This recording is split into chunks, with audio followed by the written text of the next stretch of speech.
You're watching the Halos in the Infield Network, proudly sponsored by 714 Tickets. At 714 Tickets, the price you see is the price you pay, no hidden fees. Plus, enjoy an additional 10% off with the code HITI at checkout. Visit them at 2424 East Catella Avenue in Anaheim or online at 714tickets.com. Now, a toast to our friends over at Noble Ale Works. Stop by their tap room at 1621 South Sinclair Street, Suite B in Anaheim. You can also visit them online at noblealeworks.com. Enjoy exclusive drink discounts when you mention HITI when ordering. Plus, if you're heading to the game afterward, park for free at Noble. And finally, our friends over at the OC Dugout, your go-to spot for the best in sports memorabilia. From autographed gear to rare collectibles to exclusive in-person autograph signings, they've got it all. Visit them at 1928 East Center Street in Anaheim or shop online at theocdugout.com. Tell them Halos in the Infield sent you.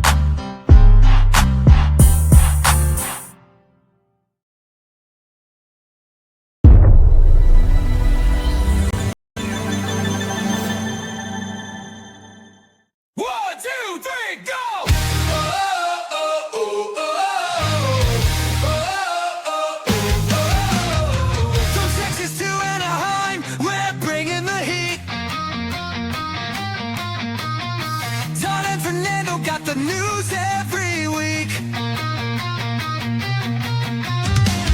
Walk-offs, strikeouts, who's making a name?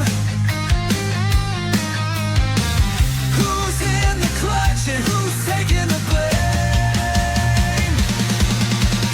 Lone Star Halo, talking baseball, here we go. Big hats, bad calls, who's gonna rise and who's gonna fall?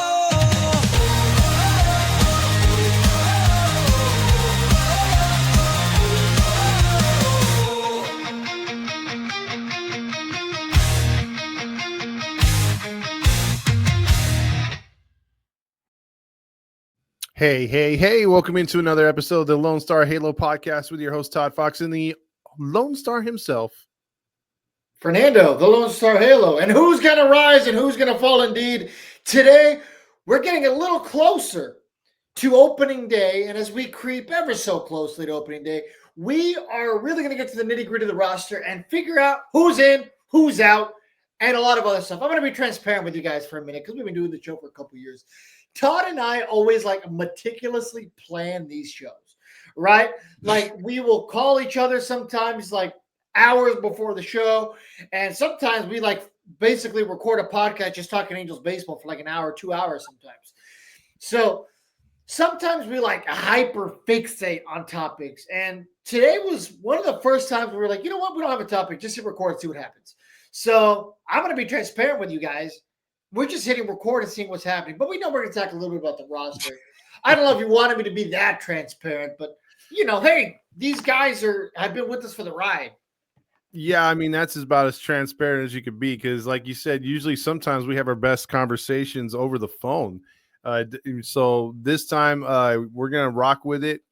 We talked a little bit last show about Kyrie Parris making a really good showing out there. We brought up Kohanowitz, and they're still continuing to do really good, Fernando. I mean, they're making a bid because a lot of people were saying Kohanowitz is the odd man out, and they were saying Kyrie Parris really can't make the roster. He's making he's raising eyebrows, but he's not going to make the roster. Are you feeling that as they continue to push and they're continuing to make the cuts before we get to that freeway series in Anaheim or in LA? You think one of these guys is going to make it on the roster or at least get a good position on the squad? Yeah, I mean, Kyrie Parris has really impressed me. Now, we've already said I think even the last episode, I'm going to say in the past, but as recently as the last episode we recorded together, that he is obviously a Billy Epler guy. Billy Epler was known for drafting these super athletic guys, and a lot of them have been late bloomers in a way, right? I mean, Joe Adell, super athletic. He's more or less also been a late bloomer. Brandon Marsh, not as much of a late bloomer. because he did go to Philadelphia and kind of succeed immediately there. But a lot of these guys, Jordan Adams hasn't really panned out at the major league level, but, kind of a 4A kind of guy. Karen Parris, not even quite a 4A guy because he hasn't really even been that good at the deepest levels of AAA. But really, really impressed so far this spring. There's a news article that came out that he wanted to model a swing after Aaron Judge. He worked with Aaron Judge, swinging coach in St. Louis. So far, it looks like it's worked. Yes, this is spring training. Obviously, it's a small sample size because it's a hyper-fixated sample size, right? Sometimes he's facing major league talent, sometimes he's not. But at the end of the day, you have to take spring training at face value. He's been clutch. He's provided a spark. His defense hasn't been too shabby. And that's all you can look at when you're trying to make these final cuts. And as of right now, he continues to make a legitimate point that he is really worth checking the list once, checking the list twice like your Santa Claus, because you want to make sure that you make the right call. Yeah, I think when if he's on, if he could be that kind of spark plug player, he can provide, pressure on the players that are starters. Not that they're going to lose their job, but they are going to lose some playing time. Because if you got a guy who is doing everything that the coaches want him to do, if he's showing out, if he's showing that he's progressing, you've got to find time for him on the field. So that's going to up the level of the players that are already starting ahead of him. So I'm hoping that he is that guy, which, obviously we're not looking at a guy who's going to be batting 300 and knocking in a bunch of runs. But if he's that guy who's going to pressure people to be more honest in the outfield, not make mistakes so that he replaces them late in games or replaces slower guys on the base pads, or Nate, I say, makes a start here and there.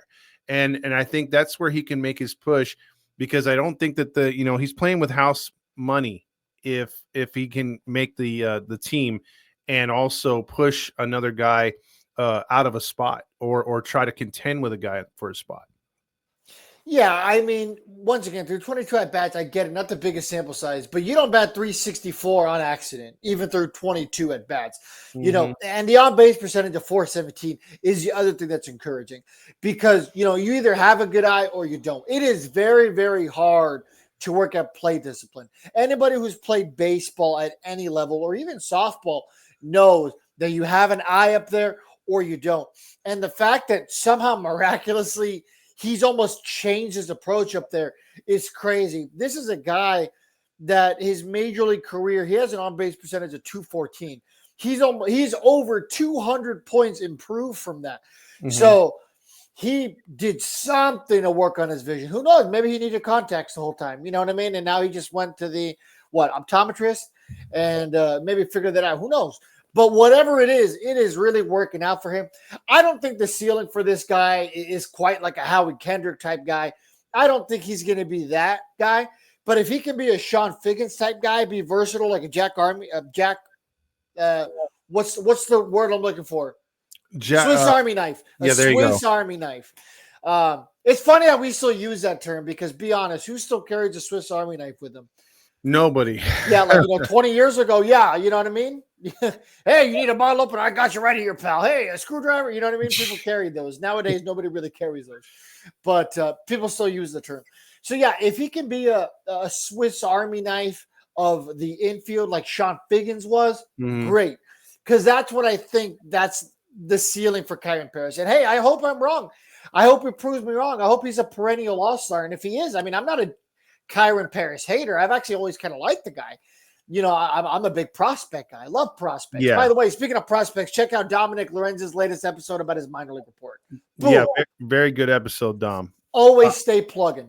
Absolutely. But I gotta say though, as far as Kyrie Parris, I didn't know he was working with Judge. You could tell his swing is different. His approach is different. He has more determination. If he needed that kick in the nuts, well, he's got it and he's showing it. So, you play the hot hand, and hopefully he can play into the Angels, for his sake, into their plans. But I'm with you. He mentioned on the broadcast a couple times. Good old shark teeth. Absolutely. And I will Terry Smith.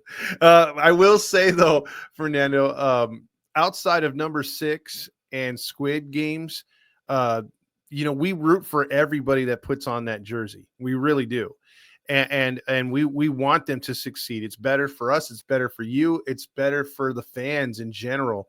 So yeah, we don't want these guys that are floundering the system, never really make it. We root for these guys to make it. So if this truly is his push, his final push to make it to the majors, man, well, hats off. Continue to do what you're doing. And we want to see him up in the major leagues soon as possible. Now, real quick, Fernando, takes on Kowanowitz. Since we last talked, he is still firing on all cylinders. And whereas other guys are doing their normal veteran things in that rotation, like you're not going to stress out about Kikuchi having a bad outing, about Anderson. But you got to look at Detmers. He's been so like a roller coaster, mostly down. Is he trying to make that late push to knock Detmers out of that 5 spot? He is making a very, very good case for himself. I mean, he only has 1 win on record, but once again, you really can't look at that kind of thing. It's been training through 3 games. He's pitched 9 innings, so still not a major sample size, but he has an ERA of 1 right now with 6 strikeouts. Mm-hmm. That's really impressive for him. Kyle Hendricks, same thing. Great so far this spring. Yeah, we're getting surprising pitching outings. For the most part, the bullpen, as it's not even constructed. You only have a few pieces in there, but they're doing some pretty good work as well. It's mostly the guys who've been getting up runs that are like your single A, double A, fringe type guys, invitees. So I'll ask you this, Fernando, do you like what you're seeing so far from the pitching staff in general? Because wins and losses, like you said, don't count.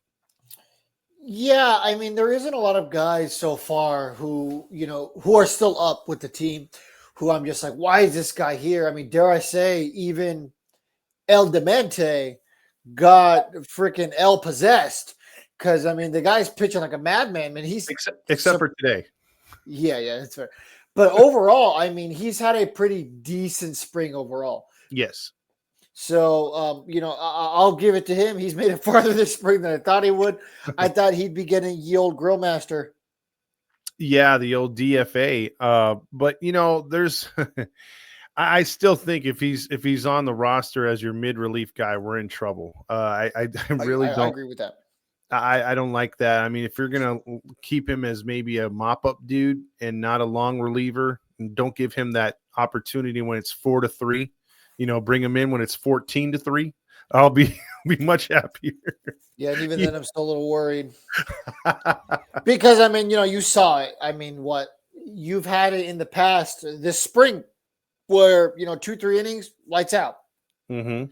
and then he literally forgets how to pitch. Like today, didn't even get through the first inning, gave up 5 earned runs. So I mean, but like I said, if you didn't watch today's game and you're just like, well, hey, Jose Suarez has had a good spring. And that's the thing that's so tough with him, because like he is hot and cold.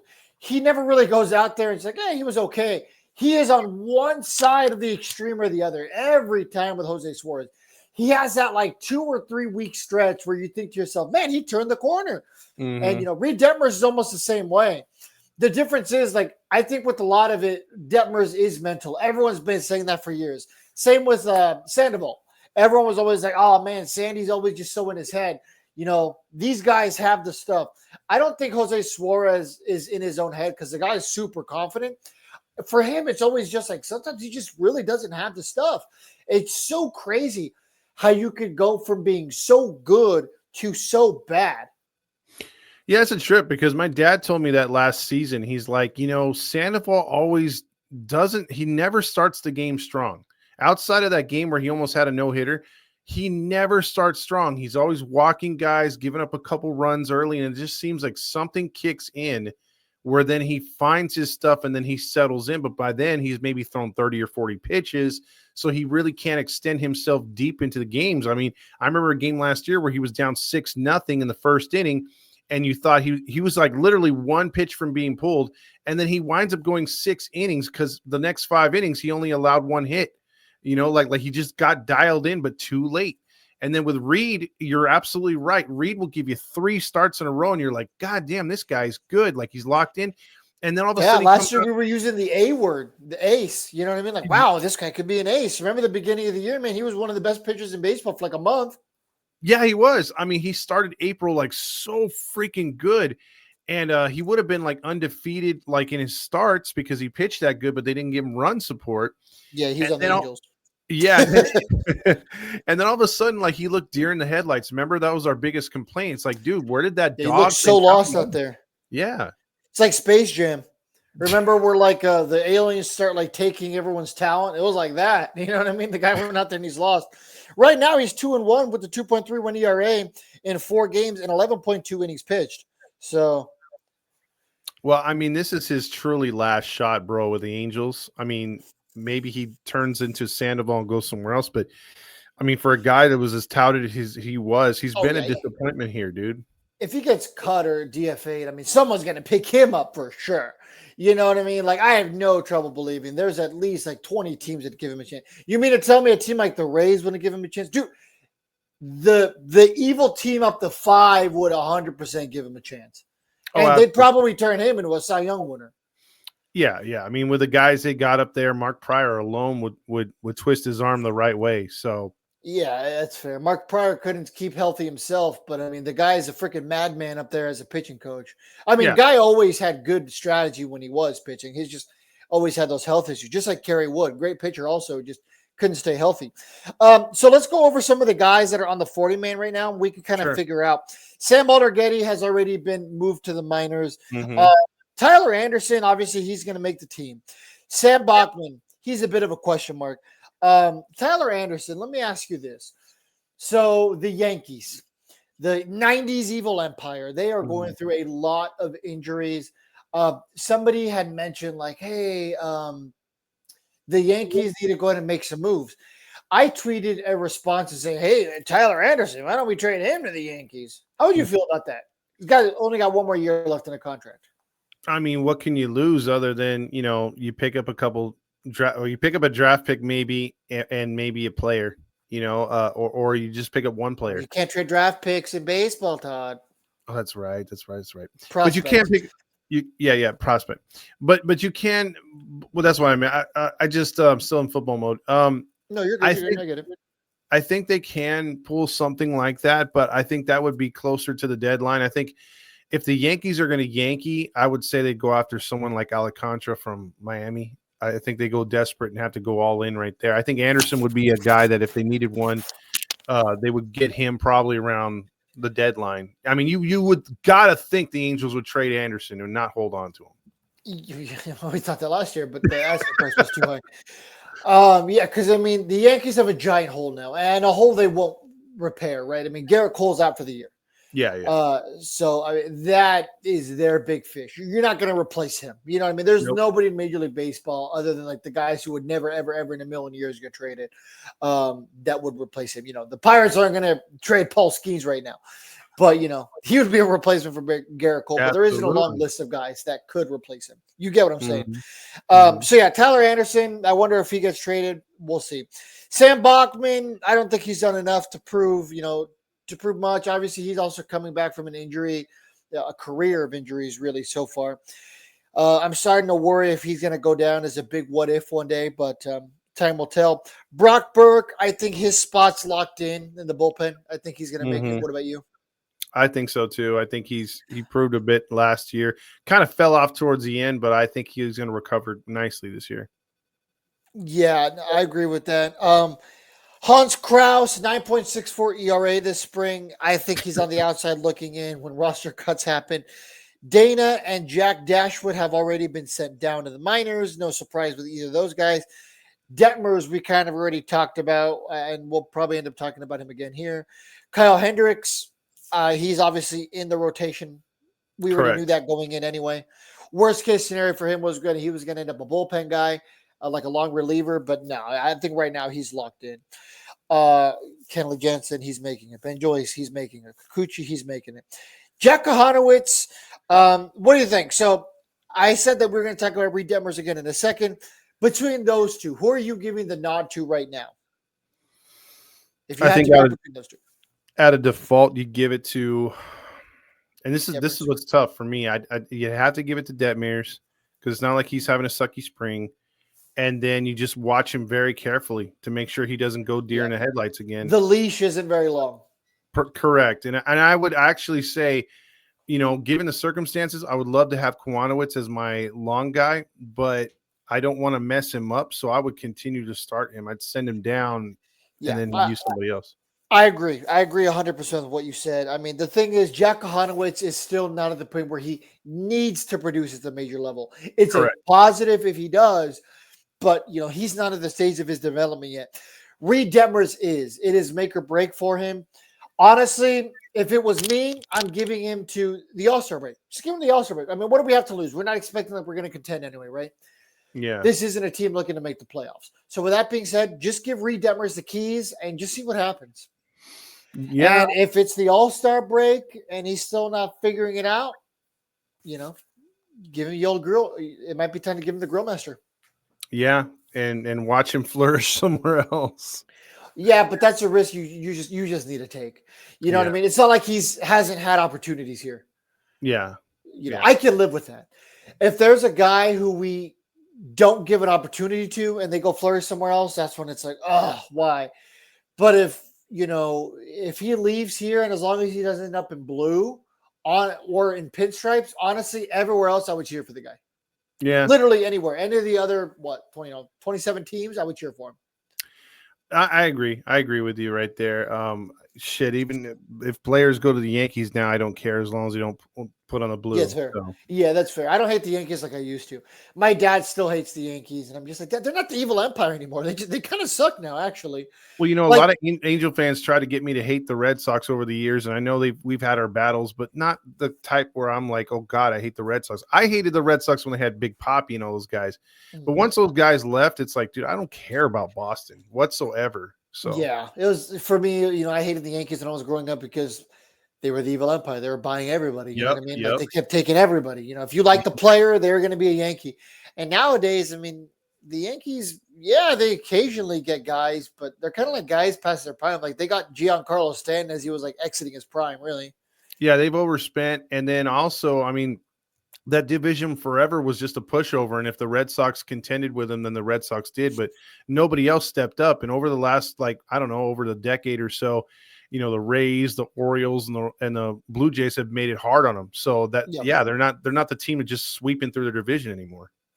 Yeah, exactly. I agree. So let's continue here. We already talked about Kohanowitz. Garrett McDaniels, he's an interesting guy. He has a very low ERA. I think it's like 1.59. It's low. Yeah, there you go. Yeah, 1.59. Call that one in 5 games. Sample size is still pretty low, less than 7 innings, but he's a Rule 5 guy from the Dodgers. So my guess is he's probably going to crack the roster. Yeah, I think he's going to make the roster. I mean, they don't really have a choice. He has to, or he's going to go back to the Dodgers. And I mean, what do we have to lose type thing? You might as well just give him a shot. I think he's going to be that dude that's going to fill in until Stevenson comes back. Yeah, and I mean, it's not like he's having a bad spring either. If he's like at a 5 ERA and you're kind of like, well, we got to give him a chance. I mean, I would still say, well, we have nothing to lose. You know what I mean? If we were trying to contend, it's a little different. But, he's having a good spring. So let's see. Michael Peterson, interesting piece. Only 3 innings pitched, though, so I don't really see much coming with him. He's from the UK, which 2.45 ERA. He's on the outside looking in my opinion. Victor Madero's already in the minors. Jose Quijada, I think he has a locked-in spot. Yeah. Chase Silseth, interesting guy for sure. 8.71 ERA, obviously not great, but he's 24, so he's kind of also in a make-or-break portion. Okay. So as you've seen the mess that both pitchers have been, who do you have to use as a longman if given 2 options, Silseth or Suarez, right now? I mean, I'm going to pick Silseth because, I mean, I actually kind of like Silseth. The only thing I like about Suarez is like his vibes. I feel like he's kind of like the Brett Phillips of this year. You know what I mean? Like, now don't get me wrong. If you keep Suarez on the roster for the vibes, I get that. Hey, every team needs a vibes guy. We all had one growing up. You play baseball, softball, basketball, football. Every team needs a vibes guy. They're probably the worst player on the team, but they're funny. Everyone likes them. They're the locker room clown. Hey, you need that on your team. If they outright say, you know what, we can't DFA him or whatever, we're not going to DFA him just yet. He's out of options. We're keeping him for the vibes. I can live with that. Vibe away. Just don't bring him in the game. Just do Yeah. not bring him in. You have a 25-man roster from here on out. You know what? We did that for years. It's okay. Make it basically like a player coach. Yeah, maybe. Maybe he just does the guy's hair and puts the halo on when they hit a home run. I don't know. Yeah, you know what? Yeah, whatever they're going to do this year.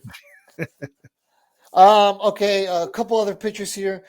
Jose Soriano, he's a lock for the rotation as of right now. Robert Stevenson obviously is not coming back for a hot minute. We already mentioned Suarez. I think Suarez is going to get the long reliever role. Like I said, if I'm honestly picking, I'm taking Silseth. I think he just has a little bit more to prove. I've seen enough out of Jose Suarez. There's nothing left there. And then Ryan Zefferjon, I think, is on the outside looking in this spring too. Only 3 innings pitched and 0 ERA. But, in 4 games, not a big sample size. So I think that's telling right there. Yeah, absolutely. But yeah, I mean, so that's really like what I wanted to talk about, the bullpen. Besides that, we already talked a little bit about Kyron Paris. I think we both kind of agree that as of right now, I think he is in the I think he's making the roster, especially with Rengifo not projected to come back in time. Nico Cavadas already in the minors. Scott Kingery, what do you think? He's batting 160 this spring. We already talked about his struggles last episode, but you think he's on the outside looking in? Yeah, I don't see him making the roster. I think, Paris probably takes his shot, but and I think he earned it so far. Yeah, absolutely. I'd be fine with that because, again, you'd only have to buy yourself a few weeks till Neto and Rengifo come in. So, yeah, and you know what? Once again, this is a good problem to have. Not the Kingery's having a good spring, but the fact that there's, we have just a little bit of depth. If one more guy gets hurt, I'm concerned. Yoel Moncada, bat's starting to heat up a little bit lately, so I have a little bit of hope. I was really worried there for last week. But, he got his first couple hits now this spring. He's a lock no matter what. If he's healthy, he's making the roster. They gave him $5 million. You don't pay someone $5 million and then cut him after spring training, even if they have a terrible spring. Maybe he's a guy that if he's still struggling around June or July, you consider cutting him. But as of right now, we just don't have the depth to do that. Neto, obviously, he's making the roster. He's just going to start off hurt. Kevin Newman making the roster for sure. Ryan Noda. Interesting piece there. 23 at-bats, 217 average, versatile guy. His on-base percentage is what I'm impressed by. 471. What do you think about that? That is definitely players that we need. Obviously the bat would come around if you're continuing that kind of on-base percentage, taking walks. You're being selective, the bat will come around. So that's the kind of player you'd want hypothetically, but that yet again we're the Angels, so we value that the aim high and swing for the fences, the launch angle. So we'll see, but he is definitely a question mark. The longer he stays on the team as we progress towards that Dodgers series, the better chances he has. So apparently they're going to be giving him some more looks here soon. Yeah, I mean, barring any injuries, I don't think he does make the roster, but the fact that there is a guy who you can call upon, who is going to extend it at bat, is good if needed. The good news is going into opening day right now where we are. Yeah, we have some injuries. It's not as bad as it could be. So fingers crossed it stays that. It doesn't get worse. I don't think the drop-off is going to be as severe from Zach Neto to Jack Lopez. It's Zach Neto to, guys like Tim Anderson or Kevin Newman or Scott Kingery. I'd rather have those guys. Yeah, Tim Anderson's had a nice spring so far, so we'll see. Bad. We'll see if he can continue to, because obviously he's not guaranteed, but I'm pretty sure he makes the roster. Yeah, I mean, time will tell. Like I said, not a terrible spring, so I have been a little impressed from what I've seen. But we still have one more full week before the spring training's over. Yeah, about a week and a half of meaningless baseball till we get to the Dodgers series, and then we'll be good to go. Do you have a little bit of excitement for the Angels? Oh, wait. The Angels. If you don't know, if you know, you know. I want that hat because forever my Dodger friends would call this the flying anus, and when that logo was out. But boy, the Angels stepped their game up. They're all like, "You haven't seen nothing yet." And Yeah. So last year you had the Oakland A's put out the ass hat. I'm sure a lot of you guys remember. oh yeah, You know, it was the letter A and then it had the apostrophe S, and then right next to it, it had a giant stitching with another S, so it just looked like it said ass. yep. This year, the Angels covered up the G and just replaced with the giant A. So it says ANAELS. So it looks Oh like it yeah, says the anals. I'm sure you guys have seen the photo by now. We tweeted it on Sunday, and now everyone else got wind of it yesterday, and it was the funniest thing in the planet. But when we posted it on Sunday, we got like 2 likes on it. So whatever. I see how it is, Angels Twitter. I get it. yeah. Whatever, it that's is fine. what it You is. guys pretend like you guys found the trend. No problem. The analytics don't like us. Yeah, exactly. You had The the algorithm. The algorithm. yeah. Neither do the Angels apparently. Yeah. Yeah, That's a that's story per for off another there. day. Yeah, Hey, exactly. by the way, I think in our next show, we'll have Lee Hacksaw on the 21st. So Oh, we're going to sweet. be doing the preview there. But I think our Cool, next cool. show, maybe we dive into our over unders on Yeah, play. hey, that's a good idea. We can do that. Yeah. Maybe for players, we can predict maybe like top 3 at home runs. Yeah, We can do that. probably write them down, at least the important ones, and then we'll revisit either during the season at some point or at the end of the season. Be like, Yeah, damn, we you can were way off. yeah. No, we can definitely do that. We will definitely be way off on a lot of those guys. Yeah, as we Yeah, normally are. exactly. Yeah, I was. He doesn't play baseball anymore, so I could probably say. So I had dinner with Ty Buttrey, of course, last Saturday, and hey, it was fun to just talk a little bit about the team and where they are, and B, just talk about like the organization, everything as a whole. Mhm. But we were both laughing about that anals hat. For sure. Did you- I didn't bring up the Tatas hat though. The Oh. Texas Tatas. That's the best hat right there. That is. Yeah, unfortunately, that's the only hat they've pulled off of production so far. Geez, I So wonder I why. don't think any of them are going to go out in the wild. But something tells me the anals are next. Yeah. Something tells me that hat's going to get pulled pretty quickly. Dude, what are they doing? Like, it's happened a couple times. I don't know if you remember a couple years ago, and no, in no way, shape, or form am I glorifying this. If you don't know what I'm talking about, I promise it's a thing. You can Google it. A couple years ago, the Padres, a new era, released a hat, and it was referred to as the Swastika hat. Do you remember that? Yes. Yes. Yeah, and I'm just like, okay, maybe that was an accident. Okay. Great. People make mistakes. Okay. But then the ass things happen with the A's last year. And then you have the Tatas, and then you have the anals. And I'm like, what is New Era doing? At some point, it's not a coincidence anymore. It's just like, what are we doing? Did they what's that called? The crew that checks things? I forgot. The quality assurance department. Yeah, there's no quality control at New Era. What are we doing here, guys? Like I said, you make one mistake, okay, I get it. Everyone makes a mistake. Some people come back from it. Don't believe me, ask Kalos Tees. But some people don't get another opportunity. New Era continues to just print out new opportunities. They keep getting away with it. So I don't know. Wait, is it New Era or 5950, or is it both? Right? They're like collabing with. Yeah, they're collabing on that one. So is it two? It's two quality assurance companies that just going on vacation every single time. They're probably like, hey, these hats are too fire to have checked. Just send them out. They're great. Don't worry about it. Yeah, hey, this is how the interns keep their job, and they don't. We see what happens. We release them, and then we see what happens. That's what? Just release them. People will pay $50 for them. It doesn't matter. Yeah, right. Oh, Kanye West made that Padres hat. What happened? Who let that guy? Who Like let that guy? the edition of Padres hats. That's I don't know. Whatever, man. All I know is that they got to figure it out, man. I mean, just I could picture that hat. It would have a swastika on the front, on the priest, or at least around. If it was the old Padre, it would be around his neck, or it'd just be a big swastika, and then it'd have holes like his clothing line. I never got that. Why are you going to pay $100 for a T-shirt that has holes in it? the Yeezy line or whatever. Yeah. I mean, there was a long stretch of time where people would have like they'd buy pants with holes in them, and I know that is still a popular thing. Like my girlfriend buys a couple of pants that have a hole in them. Like that's fine, I get it, but I don't get it. I get it's a style, And whatever, I'm not here to harp on people's style. Well, however you express yourself is fine with me. Seriously, I'm not just saying that. Well, it was a style in the 80s and maybe early 90s. It was like, your knees, like they had the holes or whatever. And then girls, I guess, as long, they have them kind of like by their thighs. It was a kind of look. I get the pants, bro. I just don't get the shirt. I don't get the shirt, man. I never got it with either one. I remember when I was a kid, I had a pair of pants that I like ripped at the knee, like a pump it up or whatever. I was like 10 or 11 at like a kid's party.